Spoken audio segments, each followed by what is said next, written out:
네, 신앙인이라면 신앙이 있어야 되고 믿는 사람이라면 믿음이 있어야 되지 않겠습니까? 근데 신앙인인데 신앙이 없고 믿는 사람인데 믿음이 없다 그러면 어떻게 되겠습니까?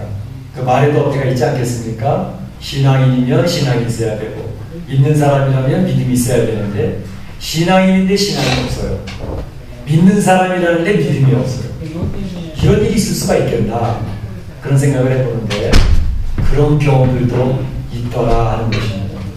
요즘에 저희가 새벽 기도 때 이제 창세기를 보고 있거든요. 창세기를 보게 되면 이제 5대 족장의 이야기들이 쭉 나오는데 가장 대표적인 사람이 아브라함 아니겠습니까? 아브라함은 믿음의 조상으로 알려져 있는 분이에요. 그런데 아브라함의 삶을 보면서 아브라함의 멋진 믿음과 순종의 모습도 우리가 모범으로 기억을 하고 있습니다.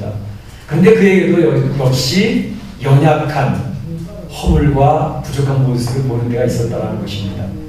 그 내용이 바로 가나안 땅에 기근이 들어서 아브라함과 사라가 애굽 땅으로 피해가지 않습니까? 근데 애굽 땅에 들어가게 될 때에 아브라함과 사라가 이야기하기를 야, 사라가 아름다운 여인이니만큼 애굽 땅에 갔을 때 애굽 바로 왕이 이제 내가 아내고 내가 남편이라고 그러면 내 생명이 아무래도 위태로울 것 같아. 그러니까 남편 아내라고 그러지 말고 그냥 누이 동생이라 그러자. 그래 약속을 했습니다. 잘못하면 죽을까봐 무서워서. 그런데 그것도 한 번이 아니라 그 뒤에 보게 되면 그랄 왕 아비멜렉 앞에 가서 똑같은 방법을 또 합니다. 아무래도 그 아비멜렉 왕이 남편이라고 그러고 아내라고 그러면 빼앗아 가기 위해서 나를 죽일지도 몰라. 난 무서워. 그러니까 누이 동생이나 하자. 그래 또 다시 일어납니다. 그런데 아브라함의 부전자전이라고 그러나요? 아들, 약속의 아들 이삭도 나중에 보게 되면 아비멜렉 앞에 가가지고 똑같은 일 또 합니다. 리브가 자기 아내가 아름다웠어요. 그런데 리브가가 아름다우니까 야, 아비멜렉 왕이 아내라고 남편이라고 얘기하면 내 생명이 위태로울 것 같아. 그러니까 누이 동생이라 하자. 똑같은 말을 또 해요. 죽음이 두려웠어요. 무서웠어요. 그러니까 이제 그가 그 허물과 연약한 모습을 보이게 되는 거죠. 신앙인인데 신앙인 모습이 아니죠. 믿는 사람인데 믿음에 있는 모습이 아니었습니다. 오늘 본문에 보게 되면 바로 그러한 내용을 잘 설명하는 또 하나의 케이스가 설명되어지고 있습니다. 소위 명색이 제자라고 그러는데 그 제자들이 예수를 믿는 제자들, 신앙인들이 신앙이 없고 믿음이 없는 모습을 보이는 것을 알 수가 있습니다. 죽는 것이 두려웠습니다. 무서웠습니다. 우리 신앙이라고 하는 것이요, 평소에 모든 것이 편안하고 잘 되어질 때, 어려움을 당하지 않았을 때, 그때 신앙인의 모습은 그 신앙이 진짜인지 가짜인지 잘 드러나지 않습니다. 그런데 그 삶에 위기가 닥쳤을 때, 오늘 본문에서 얘기하는 것처럼 자기 생명의 위험을 느끼게 되었을 때 그 사람이 진짜 신앙이 있는 것인지 믿음이 없는 것인지 하는 것들이 드러나게 된다는 것을 보여주고 있습니다. 오늘 우리는 이 본문을 한번 묵상해 보면서 과연 나의 신앙의 모습은 어떠할까? 나는 믿음이 있는 자일까 아닐까? 라는 것들을 한번 점검해 보면서 하나님이 주시는 메시지를 한번 생각해 보고 싶은 것입니다. 오늘 본문에 보게 되면 어떠한 상황이 배경이 되어지고 있냐면 오늘 본문은 이 마태복음 8장에 나온 뿐만 아니라 마가복음 4장에도 똑같은 내용들이 있습니다. 또 다른 성경들이 있습니다.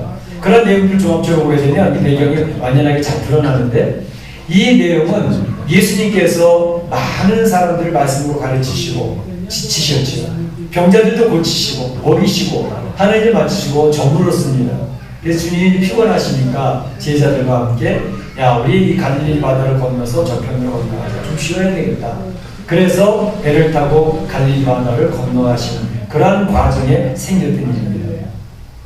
그 갈릴리 바다를 건너가는데 그 갈릴리 바다에서 큰 풍랑을 만나게 됐던 것입니다. 큰 놀이 일어나 배에 물결이 덮이게 되었을 때, 그러니까 파도가 치는데 파도가 배에 들어올 정도까지, 그 정도까지 되는 거죠. 그러니까 배의 위험, 침몰될지도 모른다라는 위기를 만나게 되어졌던 것입니다. 이 제자들의 면면을 여러분 잘 아시지 않습니까? 예수님이 부르셨던 제자들 중에 많은 사람들이 갈릴리 출신의 어부들이었습니다. 베드로, 안드레, 야고보, 요한 다 갈릴리 바다에서 잔뼈가 굵은 사람들입니다. 그러니까 갈릴리 바다에 관한하는 전문가들이었습니다. 근데 이 사람들이 지금 큰 풍랑을 만났는데 평소에 만났던 풍랑과 같지 아니하는, 그래서 굉장히 위기의식을 느끼고 당황해하는 그러한 상황을 오늘 본문에서 설명을 하고 있는 것이죠. 이러한 어려운 일을 만나게 됐을 때의 제자들의 모습이 어떠했나 하는 것이 잘 묘사가 되고 있는 것입니다. 그래서 우리 살펴보고자 하는 것은 이러할 때의 제자들의 모습은 어떠했으며 또 그러한 모습을 보고 계신 예수님은 어떻게 그들에게 나타나셨고 그리고 그들이 그 어려운 일을 당하는 것에 대한 그 원인들은 무엇이었는가 하는 것들을 한번 생각해 보면서 오늘 하나님의 메시지를 정리해 보려고 하는 것입니다. 먼저 생각해 보는 것은 어려운 일을 만난 제자들의 모습, 그 모습이 어떠했느냐 하는 것입니다. 말씀드렸던 것처럼 이 예수님의 제자들은 갈릴리 바다에서 고기를 낚는 갈릴리 바다에 관한 누구에게도 뒤지지 않는 전문가들이었습니다. 그런데 지금 이 풍랑을 만났을 때 이들은 굉장히 당황했습니다. 허둥지둥대는 모습을 보입니다. 그러면서 예수님 앞에 나와서 하는 이야기가 주여 구원하소서 우리가 죽게 되었나이다 라고 이야기합니다. 다른 성경에 보게 되면 이렇게 얘기합니다. 우리의 죽게 된 것을 돌아보지 아니하십니까? 우리 지금 죽게 되어졌는데 이게 배가 침몰할지도 모르는데 주님 어떻게 그렇게 가만히 계실 수가 있겠습니까? 주님을 향해서 막 원망의 말을 쏟아내는 그런 내용이 묘사가 되고 있는 것이죠. 물론 이 제자들이 처음부터 그러지는 않았을 거다라는 생각을 해봅니다. 왜냐하면 그래도 자존심이 있지. 갈릴리 바다에 관해서는 자신들이 자신감이 넘치는 사람들이었는데 맨 처음에 물 좀 들어온다고 그들이 그렇게 했을까? 처음에는 아마 물도 퍼내고 배도 흔들리지 않도록 힘을 쓰고 자신들이 알고 있는 모든 노하우를 동원해서 정리를 했었을 겁니다. 그런데 해도 해도 안 되는 거예요. 자신들의 한계 상황을 넘어가 버리는 거예요. 더 이상 자신들이 이 배를 지킬 수가 없고 아니 자신들의 생명까지도 위험하겠다라는 생각을 하게 된 것이죠. 그때 그들은 예수님을 지목하고 예수님 이러한 상황 속에서 가만히 계시지는 안 되지요. 주님의 사랑하는 제자라고 그러지 않았습니까? 어떻게 가만히 계십니까? I don't care. 나는 상관없다고 그러시면 안 되는 거 아니에요? 주님 앞에 나와서 주님을 원망하는 모습을 볼 수가 있습니다. 우리 사랑하는 성도님들 이런 상황에 여러분들 어떤 생각이 드십니까? 종종 성도들은 그런 이야기를 할 때가 있어요. 이런 어려운 일을 만나게 되면 굉장히 혼돈스러워 할 때가 있습니다. 내가 신앙생활하는 사람인데 주님을 바라보고 있는 사람인데 주님을 바라보고 있는 사람들에게도 이런 어려운 일을 만나는 것이 마땅한가? 주님을 의지하고 살아가는 사람인데 이렇게 어려운 일을 만날 수가 있는가? 하나님 앞에 예배드리는 예배 공동체, 성도들의 공동체 교회인데 교회에 이런 어려운 문제가 생기는 것이 과연 있을 수가 있는 일일까? 그런 생각을 합니다. 여러분 생각은 어떠십니까? 예수님 믿는 사람과 안 믿는 불신자들과의 이 세상의 삶이 크게 다를까요? 예수님 믿는 사람들에게는 그 어려움과 힘든 일이 피해갑니까? 멕시코의 경제 굉장히 어려운데 멕시코 경제 어려운 일들은 안 믿는 불신자에게만 해당되는 것이고 믿는 성도들에게는 그걸 피할 길로 다른 길로 가고 있습니까? 우리 성도들은 이 세상에서 믿지 않는 불신자들이 당하는 것과 거의 비슷한 어려움을 당하고 살아가고 있습니다. 그럼 뭐가 다르냐고요? 예수님 믿는 사람과 안 믿는 사람들이 똑같이 세상에서 어려운 일을 당하고 똑같이 살아간다면 믿는 것이 뭐가 다른 거예요? 라고 성도들이 질문할 때도 있어요. 예수 믿는 사람이면 하나님을 믿는 성도들이 모인 교회라면 이런 일을 만나서는 안 되지요. 어떻게 교회에서 이런 일이 벌어질 수가 있습니까? 라고 얘기할 때가 있습니다. 여러분, 믿지 않는 불신자들은 물론 자신들의 죄성으로 자신의 계획과 자신의 욕심과 자신의 이기심을 위해서 살아가기 때문에 전혀 말씀에 통제받지 않냐고 살아갑니다. 그래서 부딪히는 여러 가지 문제들을 만나게 되죠. 그러면 믿는 성도들은 안 그럴까요? 믿는 성도들도 우리 안에는 여전히 죄의 성품들이 그대로 존재하고 있습니다. 그러나 하나님의 말씀에 의해서 통제가 되어지고 컨트롤이 될 때에는 하나님의 사람으로서 바르게 서서 건강한 믿음을 유지하고 잘 이겨나가는 그런 모습이 있습니다. 그러나 그럼에도 우리도 여전히 이 자리에 모여있는 우리 성도의 공동체, 교회 공동체 안에도 여전히 우리 안에는 죄의 성품이 있어서 나의 욕심이 있고요, 나의 이기심이 있고요, 나의 교활함이 있습니다. 그래서 주의 말씀의 통치에서 벗어나는 순간 우리는 믿지 않는 사람과 거의 비슷한 모습으로 살아갑니다. 그렇기 때문에 우리의 이 세상을 살아갈 때 믿는 성도와 믿지 않는 사람이 전혀 다른 그런 모습으로 사는 것 크게 별로 다르지 않습니다. 그런데 믿는 사람이 다른 것이 있습니다. 믿음에 건강하게 서 있는 사람들이, 신앙이 있는 사람이 다른 모습이 있는 것은 무엇이 다를까? 믿지 않는 불신자들과 믿는 성도, 특별히 영적으로 건강한 성도의 다른 점이 무엇일까? 그것은 반응의 차이입니다. 당하고 있는 문제에 대한 해석의 차이입니다. 믿지 않는 불신자들은 자신들이 어려운 일을 당하고 문제를 만나게 됐을 때 그것을 만날 때 그 사람은 있는 그대로 감정적으로 행동을 하고 감성적으로 행동을 하고 아무런 하나님의 관점으로 반응하지 아니하고 해석을 하죠. 그래서 불평도 나오고 원망도 나오고 자기 당하고 있는 삶의 모든 어려운 문제에 대해서 부정적인 해석과 부정적인 반응을 합니다. 그래서 삶에 힘들고 신음하고 고통스러워합니다. 믿는 성도가 뭐가 다를까요? 똑같은 어려움을, 불신자들이 만나는 똑같은 어려움을 세상에서 같이 당하고 같이 만나고 살아가는데 믿는 성도들의 반응과 해석은 다릅니다. 왜냐하면 어려운 문제를 우리 가정에 당했다.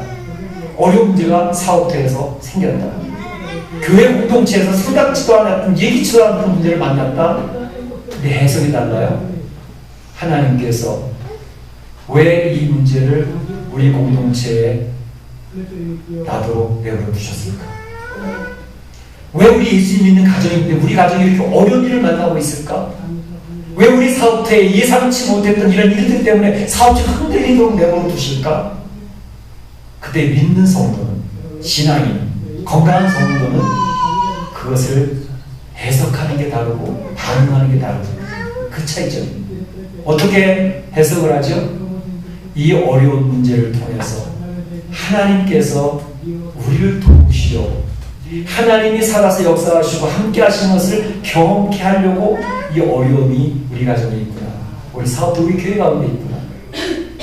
이 어려움을 통해서 분명히 하나님께서는 하나님의 선한 뜻을 드러내실 것이고 하나님의 놀라운 역사를 경험케 하실 것이고 인도하실 것이 분명해.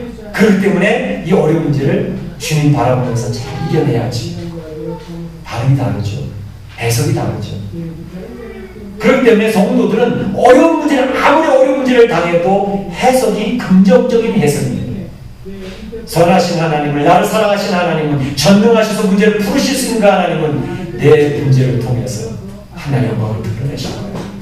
나를 사랑하신 것을 경험케 하실 거예요. 그래서 성도들은 어렵고 힘든데도 항상 예수입니다. 용과하지 해석을 하고 있지 않습니까? 성경에 나와 있는 많은 신앙의 사람들은 그와 같이 반응을 했고 자기 삶의 어려운 문제들을 부정적으로 해석하지 아니하고 긍정적으로 해석을 하며 하나님의 도움을 구하고 어려움은 어려울수록 더욱더 주 앞에 나가 엎드려 기도하며 주의 능력을 덧입는 놀라운 역사가 나타나더라는 것입니다. 이것이 신앙의 모습이다. 우리 성도들의 가정에도, 사업대도, 우리 교회도 여전히 어려운 문제를 만날 수 있습니다. 그러나 성도들이 다른 것은 해석을 다르게 합니다. 반응을 다르게 합니다. 주님 바라보고 항상 긍정적인 자세로 원망하지 아니하고 불평하지 아니하고 주님의 역사를 기대하며 힘내하며 나아가는 성도들이 된다는 사실입니다. 그러나 성도들이 되시길 주의 이름으로 축원합니다. 축원합니다. 이 모습을 보고 있던 예수님은 어떤 모습을 보이셨을까요? 주님께서 그 배 뒤편에서 고물에서 주무셨다 그랬죠? 배 뒤편에서 잠을 푹푹 주무시고 계기까지 보입니다. 저는 그런 생각을 해봐요. 예수님이 과연 그 고물에서 그 배 뒤편에서 아무리 피곤하셨어도 그렇지 저렇게 골아 떨어지시고 잠에 빠져서 이런 상황을 모르실 정도로 주무시고 계셨을까? 그런 생각을 합니다. 왜냐하면 지금 이 제자들이 갈릴리 바다에서 잔뼈가 굵은 이 제자들이 이렇게 당황하고 허둥지둥하며 물을 보내고 살려고 애를 쓰는 그런 상황이라면, 큰 바다로 치고 지금 배가 휘청휘청 흔들리는 상황이라면 예수님이 아무리 피곤하셔도 그렇지 잠에 골아 떨어지실 수가 있었을까요? 저는 주님이 그 상황을 알고 계셨으리라고 생각해요. 그런데 가만히 계시는 거예요. 모른 척하고 계시는 거예요. 왜 모른 척하고 계실까? 여러분들은 왜 그러셨을 것 같아요? 예수님이 그렇게 위기의 상황, 제자들이 왔다 갔다 뛰면서 허둥지둥거리는 상황 속에서 예수님이 가만히 침묵하고 계셨을까요? 예수님께서는 저 제자들이 과연 이런 상황을 어떻게 반응할까를 보시고 계시지 않았을까? 다시 말하면 주님이 저들의 믿음, 이제까지 말씀을 가르치고 기적과 이적을 보이면서 그들을 양육하셨던 예수님이 과연 제자들이 이러한 상황 속에서 어떠한 삶의 반응을 보이고 있을까라는 것을 보고 싶지 않았을까? 테스트하고 계시지 않았을까? 우리가 요즘에 오후 시간에 목적이 이끄는 삶을 살펴보면서 우리 삶에 대한 내용이겠죠? 삶은 테스트다, 시험이다. 삶은 어때요? 위탁이다. 맡겨주신 것이다. 삶은 일시적인 것이다. 그런 내용 말씀드렸잖아요. 거기서 얘기할 때 우리의 삶은요 매일매일이 테스트입니다. 여러분 하루를 살아가면서도 여러분이 선택하고 결정해야 될 일이 얼마나 많습니까? 특별히 우리가 한평생을 살아가면서 아주 중요한 시기에 중요한 선택을 해야 되고 중요한 결정을 해서 우리의 삶의 방향이 완전히 바뀌어지게 되는 그러한 선택과 결정을 해야 될 때 얼마나 많이 있습니까? 하나님은 우리 성도들의 삶을 테스트하고 계십니다. 그것은 오늘도 지금 현재도 똑같습니다. 여러분의 가정이 선택하고 결정해야 되는 것이 어떤 것인지, 사업에서 어떤 것을 선택하고 어떤 결정을 하는지, 여러분의 삶의 가치관과 삶의 방향 속에서 어떤 선택을 하고 어떤 결정을 하는지 주님은 계속 보고 계시는 거죠. 그랬을 때 주님이 원하시는 것은 이들이 믿음 있는 모습을 보고 원하시고 기다리고 계셨을 것이라는 생각을 해보는 거죠. 그동안 그렇게 배웠다면, 그 양육을 받았다면, 신앙생활을 한 사람들이었다면 그래도 믿음의 모습을 지금 보였으면 기대하시지 않았겠냐는 것입니다. 그러나 그 제자들, 명색의 제자들, 주님이 선택해서 키우셨던 그 제자들은 예수님 앞에 실망적인 모습을 보이는 사람들이 되고 말았습니다. 예수님 앞에 따지고 원망하고 당신 그럴 수 없다고 이야기하는 모습을 보면서 얼마나 마음이 서운하셨을까 생각하는 것입니다. 그런데 그럼에도 불구하고 제자들이 지금 다급하게 와서 주님을 흔들어 깨우면서 주님 우리 죽게 될 것을 돌아보지 않습니까? 나를 살려주십시오, 우리를 살려주십시오 라고 외칠 때에 예수님은 툭툭 털고 일어나시더니 그들의 문제를 해결해 주시잖아요. 바다야 바람아 잔잔하라, 잔잔하라. 주님이 일어나서 말씀 한마디로 바다를 평정하시니 우주 만물을 다스리십니다. 문제를 해결해 주십니다. 지금 다급한 문제를 하나님이 해결해 주고 계시지 않습니까? 우리 하나님은요 이 자연만물을 지으셔서 뿐만 아니라 다스릴 수 있는 분입니다. 이 세상의 역사를 이끌어 가시는 분입니다. 우리 성도들의 삶의 생사화복을 주장하시는 분이십니다. 문제 있는 것 주님 충분히 해결하실 수 있는 능력 있는 하나님 되신다는 사실을 믿으시기를 축복합니다. 네. 멕시코의 여러분의 삶이 지금 힘들 때 그 문제를 풀으실 수 있는 분, 해결하실 수 있는 분이라는 사실을 우리가 믿고 그걸 신뢰하는 것이 중요합니다. 그 제자들은 죽음이 두려웠어요. 인생은 믿는 사람이나 믿지 않는 사람이나 모두 공통적으로 죽음을 두려워합니다.